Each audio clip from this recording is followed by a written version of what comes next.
హైదరాబాద్ లో ఏహెచ్ఐసిసి వేదికగా రెండో రోజు భారత్ సమ్మిట్ కొనసాగనుంది. పెట్టుబడులే లక్ష్యంగా భారత్ సమ్మిట్ 2025 జరుగుతుంది. తెలంగాణ అభివృద్ధి సంక్షేమ పథకాలు తెలిసేలా స్టాల్స్ ఏర్పాటు చేశారు. ఈ సమ్మిట్ లో మొదటి రోజు విదేశీ ప్రతినిధులు భారీగా పాల్గొన్నారు. సమ్మిట్ అనంతరం ఉగ్రదాడిని తీవ్రంగా ఖండించారు సీఎం రేవంత్. ఇందుకు సమ్మిట్ లో పాల్గొన్న అందరూ మద్దతు తెలిపారు. ఉగ్రవాదుల దాడిని తిప్పికొట్టాలని సూచించారు.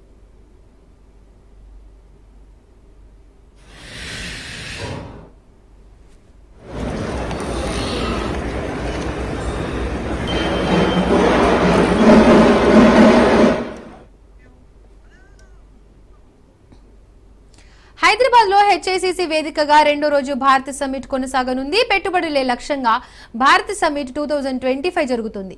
తెలంగాణ అభివృద్ధి సంక్షేమ పథకాలు తెలిసేలా స్టాల్స్ ఏర్పాటు చేశారు. ఈ సమ్మిట్ లో మొదటి రోజు విదేశీ ప్రతినిధులు భారీగా పాల్గొన్నారు. సమ్మిట్ అనంతరం ఉగ్రదాడిని తీవ్రంగా ఖండించారు సీఎం రేవంత్. ఇందుకు సమ్మిట్ లో పాల్గొన్న అందరూ మద్దతు తెలిపారు. ఉగ్రవాదుల దాడిని తిప్పికొట్టాలని సూచించారు.